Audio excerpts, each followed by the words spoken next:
Yeah, Hayley, good morning. First of all, what a start to the Women's World Cup we've seen with co-host New Zealand surprising everybody with that victory over Norway. Now it's Australia's turn to go, taking on Ireland at the top of the hour. And it's also the first first football fan festival, shall I say, event for Baller FC for this tournament. I'm pleased to be joined by Kate Sullivan and Rachel Gold, the co-founders of Baller FC. First of all, ladies, I'll start with you, Kate. The tournament's upon us. What a great start as well for New Zealand and the co-host getting a win. Yeah, absolutely cracking match. We were watching it while we were setting up this morning and you could just hear cheers going up around the pub. We're so excited this morning. It's like Christmas Day for us.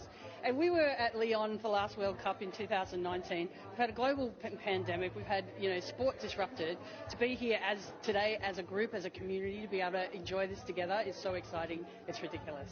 It's exciting, it's ridiculous. Rachel, you're smiling away and we love to see it. Look, tell us about Baller FC. Why did you start it and what can people expect from the events? Okay, so we set up Baller because we really struggled to find bars or pubs that would put on the England game for us, or if they would put it on, sometimes they wouldn't let us have the sound on or we'd be in a corner somewhere. So when it came to the Euros last year, we were like, we've had enough of this, and we took over a pub for the entire tournament and showed all 31 games.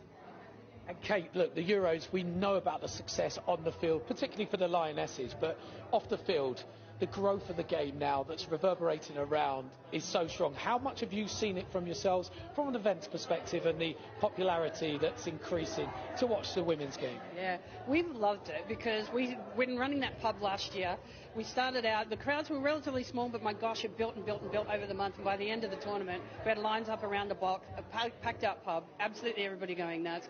And then we've carried that on into the WSL season with Baller FC, and we've been doing Sunday screenings to watch the matches. And we've got a good solid group of fans, and we're hoping to build even further through the World Cup, build out again for the WSL this year. And really what we're hoping is that pubs will see that actually there's massive value in this and give us, the greatest spaces, and also that the Football Association might start to give us kickoff times on Saturdays, that sort of thing, where we can really get together as a community and enjoy the sport.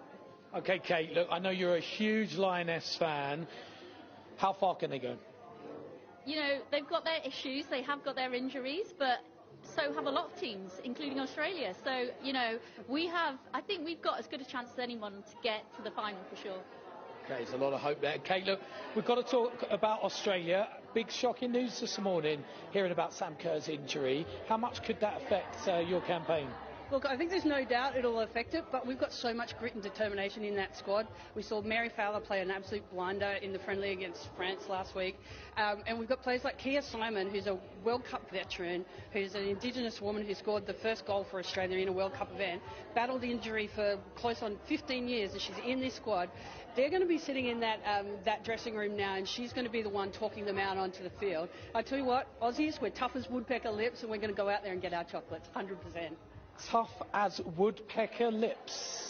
I never thought I'd say that statement, Kate, on TV. I really didn't.